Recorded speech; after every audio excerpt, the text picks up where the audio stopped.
Well, hello, sports fans. It's your favorite podcast of the week, Socialing the Distance. This is Larry Eder at RunBlogRun. Today we have Andreas Maier. He is the media manager at the Vienna Marathon, where he's been for 15 years. But we're talking to him today about one of the true iconoclasts and characters of the sport, Franz Stampfl, the great coach who coached Roger Bannister, among others. Andreas, great to see you. Hi, Larry. Great to see you. I'm very happy to talk to you. Yes, I miss our conversations at the Frankfurt Marathon, which we got to do every year for many years.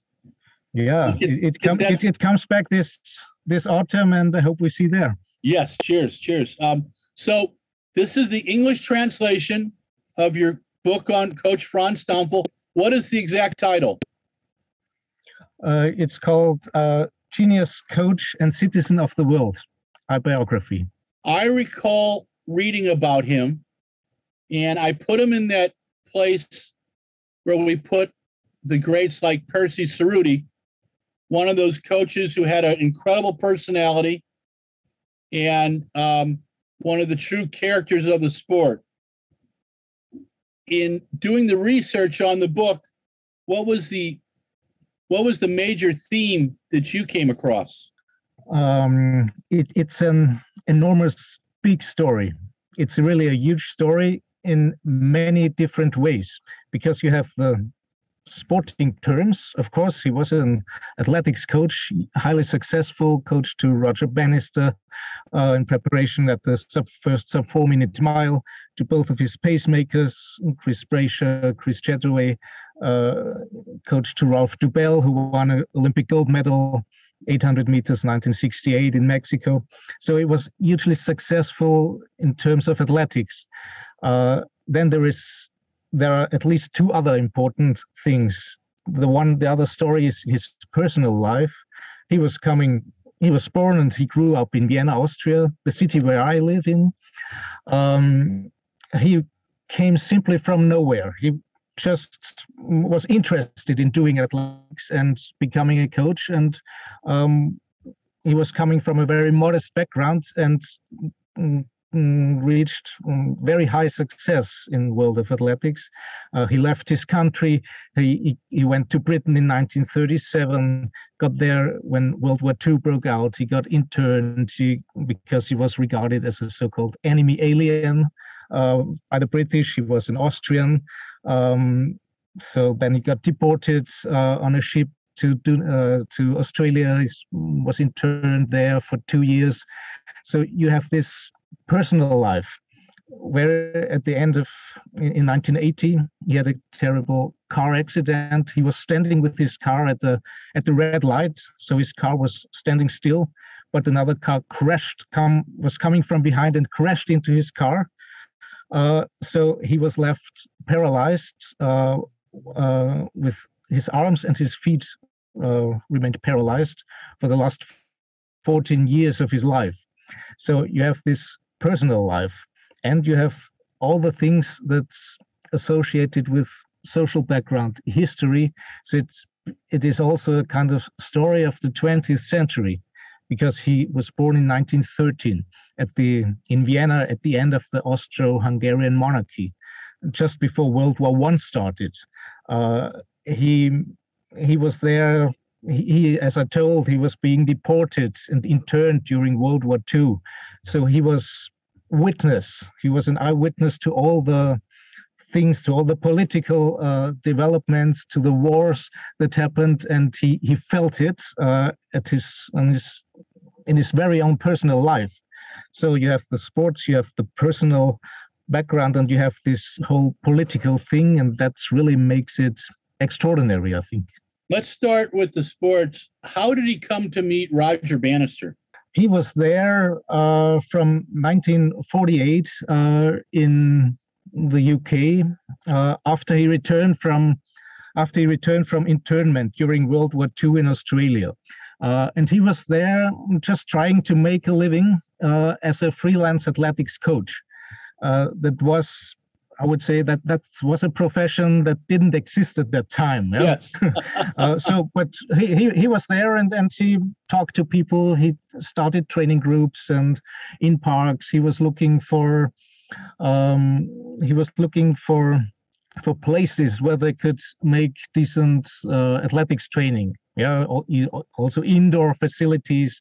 He was looking for tracks where he could coach people. And so step by step, he got known. Yeah, his first contact to this group was with Chris Brasher. Chris Brasher was one of the pacemakers in the famous first sub 4-minute mile. He later became the co-founder of the London Marathon together with John Disley. So he had a good contact for some reason with Chris Brasher. And Chris Brasher was the one who introduced Stampfl to Roger Bannister. And he said, well, there is a coach. Bannister was known for it to be, say, an independent personality. He didn't like to have a coach who tells him what to do and what to train and things like this. But Brasher said to him, look, he's different than others. Let's try it. Yeah. So that's how they started the preparation for the sub 4-minute mile. In doing your research on Bannister and Stampfl's relationship, what did you come to appreciate? Yeah, I had the honor to have a talk with Sir Roger Bannister. It was on the phone because he was not that well at that time anymore. Also, he answered some questions by writing. So what comes to my mind is I asked him about the legacy of Franz Stampfl and what was the most important thing he did for him. And he said, in very brief, don't accept limitations. So he made him believe that it's possible. The big goals, however big they are, they're achievable. Don't accept limitations. So that was the main thing that Roger Bannister had in his mind when he talked about his coach. He also said that it was always a nice atmosphere. It was always funny. It was always they were always making jokes and having a good time when doing their training. Also, there was another aspect, I would say. So during his lifetime, or at the time when the first 4-minute mile happened in 1954, in a way, the role of the coach, in some way, it has been overlooked, I would say. Because there was this thought of being an amateur, this ideal of being an amateur. Yeah, you do your job, you have your social life, and besides all this, you're doing athletics and you do running and you try to make your achievements there, but you don't need it. So the ideal was some kind of called effortless superiority. So you look for success, but you don't work hard for it, or at least you don't show it that you work hard. And to have a coach, this doesn't fit into the program. So in some way, Roger Bannister and others probably did a bit overlook the role Franz Stampfl played in the preparation of the first sub 4-minute mile. Did Coach Stampfl have a role in the pacemaking or discussing the role of pacemakers in the race? Yes, for sure. So it was essentially a team effort, I would say. So all three of them, Bannister, Brasher, and Chataway, were coached by Stampfl. And they set up, this was a race very specially set up for this occasion. They wanted to break this barrier. And it was precisely planned, which the pacemaking duties were precisely planned. So it was adjusted to the qualities of the runners. Chris Brasher started. Chris Chataway's task was to complete 3 laps and also lead into the last and final lap of the race, which is so he might have been able to break the 4-minute mile for himself, but he said Roger Bannister is the best one, and we're gonna do our best to support him. So they planned it, and this planning was very much to the credit of Franz Stampfl.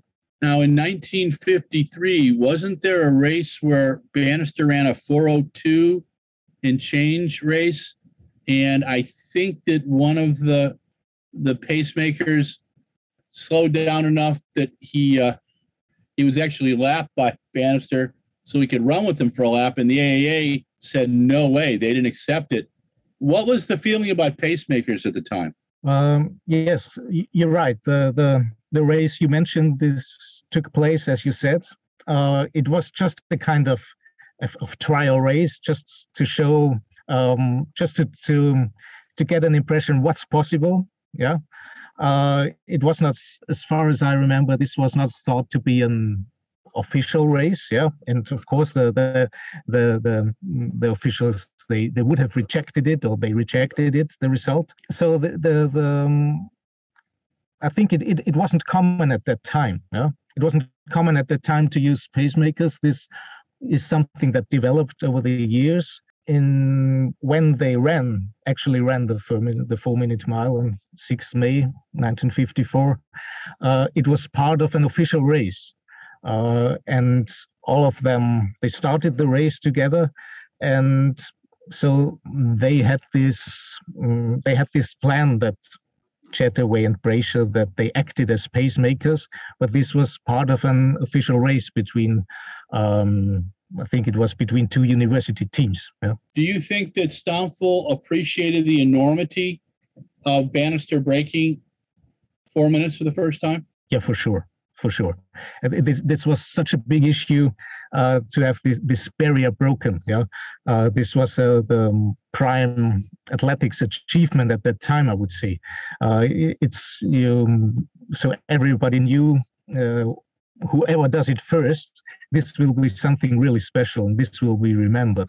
This is like, we're talking about the running 100 meters inside 10 seconds, or running a marathon inside 2 hours. Yeah. So everybody knew at that time, whenever you succeed in it, this will be really big. Yeah.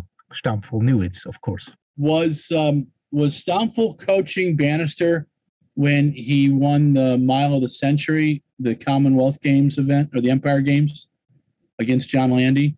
Yes. You could say the coaching relationship between Stampfl and Bannister started about, say, half a year or 3/4 of a year before the first 4-minute mile, so somewhere in 1953. And Bannister ended his career in the autumn of 1954. There was this Mile of the Century with John Landy, you mentioned, at the Empire Games, and during the summer there were also the European Championships in Switzerland.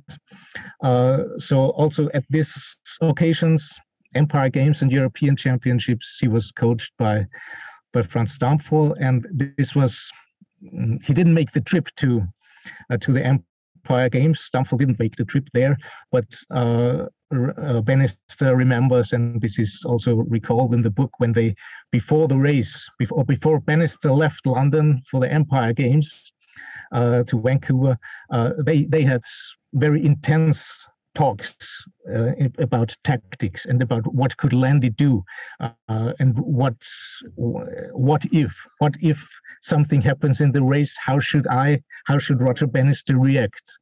Because they somehow felt that John Landy was perhaps a runner who could even run faster than Roger Bannister when you run a race like a time trial. But if you run a race like a race, Bannister had an enormous kick at the end. So they prepared for something like this, and they made intensive talks. How do I get into this race to be able to win and to beat a runner like John Landy, who broke the world record some weeks after Bannister for the mile. Yeah. In the release on your book, one of the themes that comes through is that Stampfl had this way of reading his athletes' minds. You use the term kind of getting into their head. And you talk, and Ralph Dubel, the 1968 Mexico 800-meter gold medalist, talks about that. Was it give and take between the athlete and the coach, or was Stampfl it's my way or the highway. How did he approach coaching? Yeah, you could hear both sides, I think, when you talk to different athletes. I think basically when he coached young athletes, he made clear to them that, listen, I am the coach, and you listen to what I say, yeah, and you listen and you follow my programs, yeah. But when it gets into more into higher level of athletics achievements, if you go to, they were talking about breaking world records, so they were talking about running 140 for 800 meters at that time already. No, they didn't they didn't make it, but so but they were trying to do something special. So that's on such a level, I think it didn't work anymore to say, I tell you what you have to do and how you have to train, but it had to be a really close relationship. It had to be a relationship where the coach knew what's possible, what can I, how do I need to communicate with my athletes. So I think it was very much at one level. Yeah. Did I recall reading some interviews with the late Ron Clark, and Clark bemoaned the fact that for most of his career he didn't have a coach, but if he would have had a coach, he would have liked someone like Franz Stampfl. Did they have a relationship? Did Stampfl advise Clark? Yes, during some years of the career of Ron Clark. First of all, when Clark started as a junior athlete, breaking junior world records, almost made it to the Olympic team 1956 in Melbourne, when he was still at a very young age. I think he just missed out, but he was coached at that time by Franz Stampfl for when he was a very young athlete. Then he moved away from it, so he made his own coaching. He made his own way, and he was highly successful with it. Then there was, later on in his career, there was another occasion. He went to on tours to Europe and to the USA for several months, and he was thinking, I need someone to be there with me. I need someone not to coach me, not to say how should I do my trainings and things like this, but I would need something by my side during these months when he was racing frequently. Well, and he was racing very frequently at that time, and he asked Franz Stampfl to accompany him for one of these European tours. Yeah. So they went together to, I think, also to the US, also to Berlin, to Scandinavia and things like, and places like this. So for this lasted about, I think, 2 months, and during the European Summer Athletics tournament, and he was accompanied by Franz Stampfl on one occasion. There is a wonderful story that you tell about at a reception or a pre-meet reception that Percy Cerruti, another real character in the sport, and Franz Stampfl kind of eyed each other as I would think as alpha animals or alpha males, and people thought it was rather interesting. Can you share that with us? Yeah, that's something. There are two eminent figures in athletics and in coaching. They had some differences in the way they see athletes, in the way they think that you should do your training. Yeah, Stampfl at that time in Australia, he was seen as a kind of, say, scientific coach, so each run has to be precisely planned and things like this. Whereas Percy Cerruti, they were doing their training on sand dunes and having a much more philosophical approach to it. but both of them, so there were some differences in terms of how you do your training, how you create your training. Both of them have been highly successful. Percy Cerruti with coach to Herb Elliott. Both of them were also had their similarities in their as far as the personalities are concerned. They really are they lived for their sport. They were maniacs in the things they are doing. So, and both of them in one country, both of them coaching successful athletes. So this, and Stampfl was one. He had no problems with getting into conflict. So when they eyed each other, and they were two coaches at one time in one country, highly successful, very special personalities, and this always doesn't go in a friendly way. Sure. Did Stampfl have a relationship with the coach Arthur Lydiard? As far as I know, there hasn't been a relationship. Okay. I was just very curious about that. What were, with Percy Cerruti, people know about his requirement for organic foods and good eating, about the weightlifting, about the hill running. What were some of the concepts that Stampfl believed in with training? Well, I would say hard work. Okay. Yeah. Okay. Hard work, interval training. If you look at the schedules from Ralph Dubell, for example, it's very much based on speed work, on interval trainings. It's very much. It doesn't differ over time. Yeah. So week after week, it was very similar. So there was some change in the cycle of a year. There were differences, of course, in winter and in summer and before the race season. But so basically week after week, it didn't change too much, but very much on speed work, interval training. How did being interred during World War II affect his approach to the world? That's a philosophical question, but I think that's the things that happened during World War II. They were the most important things that changed his personality, I would say, because he had to do what he could. He had to do anything possible to keep his head up, or simply to survive. And that's created an enormous drive to persevere in difficult situations, I would say.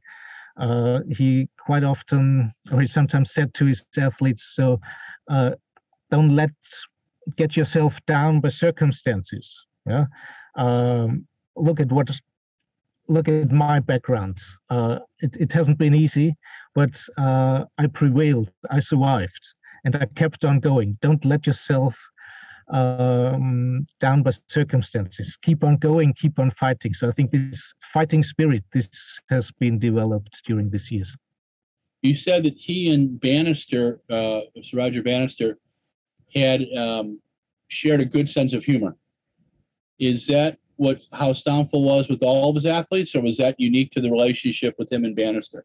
I would say generally that this was part of his coaching, that it had to be it was hard work, but it had to always, what people told to me, that there was always a funny, nice and friendly atmosphere. Yeah. And especially after, he was well known for sitting down with the athletes after the training sessions. Is it in London? There were stories from the Lions Tea Club, Lions Tea House in Melbourne. They had a wine bar where they frequently went to. So they sat down after the coaching. They were no strangers to alcohol, I would say. And then they talked about everything. They talked about athletics, but they talked about literally everything what comes to their mind, about politics, about arts, about what to do to be the best in the world. Yeah, not just in sports. So they were just having a good time doing their talk and bringing the mind away from just the training and from just the athletics focus. When Franz Stampfl had the auto accident in 1981, you allude to the fact that it took several years of torment for him to really get back to a place where he could coach. Did he look forward to the coaching again? Yes, very much. I mean, this was his life. Athletics and athletics coaching was his life. He got huge support from his family, yeah, from his wife and from his son Anton. I know a lot of things, or a great deal. I know about these things. I owe to Anton Stampfl, the son of Franz. He was willing to share his memory. He was willing to share many documents he had from him. But after the accident, he also got huge support by his athletes. So they came to his home. They looked after him. They visited him in hospital and at home. They talked to him. They read something to him. So it was a kind of athletics family that he had. And of course, given the severe crash and the severe damages to his body, I would say, it took 1 or 2 years until he was able to get out again. But he was looking forward very much to it, yes. Did the son get involved in sports at all? Not in elite sports. Anton was part of a local regular jogging club or jogging team, because as early as, I think it was in the 1960s, 1964, 1963, something like that. So rather early, Franz Stampfl started a regular or a weekly jogging club where people, everyday people could come and join him. Yeah, there was no. It was nowadays. This is something very common. Yeah, this was something very new at that time. Yeah, so Anton was part of this as well, and he took over the lead to be the leader of this jogging club for some time. But he is very interested in sports. Any fields, but he did not do some kind of elite sports for himself. So so we know about Roger Bannister, we know about Ralph Dubell and Ron Clark. Who are some of the other top athletes that Stampfl coached? Well, the two pacemakers at the 4-minute mile, they got their success for themselves later on. Chris Chataway broke in the same year, 1954, the 5,000-meter world record. Chris Brasher became Olympic champion in Melbourne, 1956, the steeplechase. He was also coaching Thelma Hopkins, a high jumper. She won Olympic silver medal in Melbourne as well. And he coached a number of other Australian athletes. Heck Hogan, he was Olympic bronze medalist, 100-meter. Yeah, I think these are some of the most prominent figures. So he made a living from being a coach. How did he get paid? Was it from the athletes? Was it from like a club paying him? Was it a sponsors at the time? It must have been really difficult. Yeah, yes, it was. So he applied different models. So at several times he got paid by, once he was paid by the Athletics Federation of Northern Ireland, or he was paid by some schools or by some club. But this wasn't not enough to make a living. Yeah. So at the time, in when he was still in Great Britain until 1955, it was very common that he set out. He made a list. He made his coach. He made his training schedule. He said, "Come to me on at that time, at that hour, at that place. Sign your name and pay 1 shilling." Yeah. So that's how he started.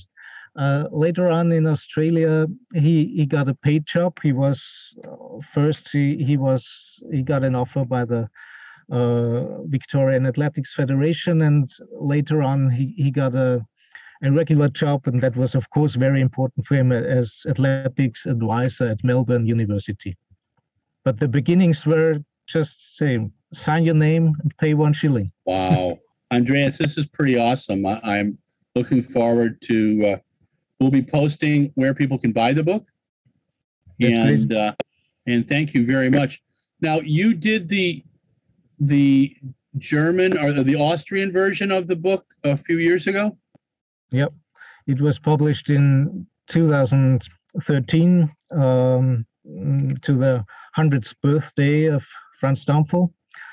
Yeah, and I kept on with this story. I made amendments. I found new sources. So I made year after year. Yeah, I kept on going with this story, and so it's an revised version that we now see, and it was translated by my longtime colleague Andy Edwards from London, and he really did a fantastic job in it. Oh, great. Yeah, I know Andy real well. He's one of the great people we get to hang out with when we go to Europe for our events. So, but Andreas, yes, for sure, he is. Thank you so much. I remember when just to mention Andy once again, it's you really have to get into the details when you do the translation, and he made it even better because he knew the English athletic scene so well. And I remember when I met him first, it was sometime back at the Berlin Marathon. So when everybody was talking about, well, and who is going to run, how fast, and things like this, and he started to talk with me about Austrian and German literature. So he has a very broad background, and I like it very much. And all of this is into this translation. Yeah, we talk about history and philosophy a lot when we're together. And I remember the first time being at the Frankfurt Marathon and watching him go into fluent German during the interviews. And I was just like, wow, and it's fascinating to see the work that goes into taking a book from German to taking a book into English, but also the support you had with Andy, who understood the background as well. And I am looking forward to reading the book, and I will do a review of the book as well. But we're going to get this up and out and encourage people to get your book on Franz Stampfl, because he was one of the true characters of our sport in the 20th century and huge influence on some of the greatest athletes that we all know and care about. So, Andreas, thank you for doing this. And you survived 35 minutes with me, my friend. And so you've done quite well, And I look forward to having a meal with you at the Frankfurt Marathon this coming fall. For sure. Look forward to. Good. Well, this is Larry Eder with RunBlogRun. This is Socialing the Distance. Today we featured Andreas Maier. He is the media manager at the Vienna City Marathon, where he's been for 15 years. But his labor of love has been the book on Coach Franz Stampfl, which he published in German in 2013 and was published on May 6, 2022 in English. Oh, awesome. I like that. Wow, you are prepared, Andreas. That was great. Of course, yeah. Good seeing you, my friend. Thank you. Thank you, Larry. It was a pleasure. Hey, sports fans, Larry Eder, RunBlogRun. This is your favorite podcast, Socialing the Distance. This is the epilogue where I wax poetically. Today, a lot to talk about. Andreas Maier, the media manager at the Vienna City Marathon, a very fine marathon in Central Europe. has published in English his magnum opus on Franz Stampfl, the iconoclastic coach of the 20th century, who coached, among others, Roger Bannister, Chris Chataway, Chris Brazier, Ralph Dubell, Ron Clark, among others. He had a career in coaching that went from the 1940s to the late 1990s. Over his last, I met him in 1979 at a Runner's World National Running or Global Running Week, and he was fascinating. He believed in hard work. He was the coach, great sense of humor, and a man who was really an example of history in the 20th century. He was interred by the Brits, and then they sent him to Australia for 2 years, where he coached there and developed a huge reputation there. Came back to England at the end of the late 1940s and worked with Sir Roger Bannister, who was known then as a rather independent athlete, and helped Bannister figure out how to run a 4-minute mile and help figure out the pacemakers. He also took Chris Brazier to the 1956 Olympic steeplechase gold, and Chris Chataway to the 5,000-meter world record later that year, 1954. Stampfl had a auto accident in 1981, which left him almost completely paralyzed. But after some hard work, he came back to coaching for the last 14 or 15 years of his life. This is a real labor of love by Andreas Maier. He talked to Stampfl's son, who provided him with documents and shared recollections of his father. And he also, Andreas also credited our friend Andy Edwards on helping translate from the German to the English version. And I'm looking forward to reading the book, and we'll be doing a review. We will be posting where you can buy the book. I think it sounds like a great read. The interview is fascinating. So check it out, please. And thank you again for following Socially the Distance. Please pass it around, because the more people see it, the more our advertisers like it. And we can then get, our Pete's Coffee and a vegan Taco Bell burrito. Okay? Talk to you soon. Run, jump, and throw today. Tell someone you love them. And take a little time and do something unusual. Read a book. Talk to you soon.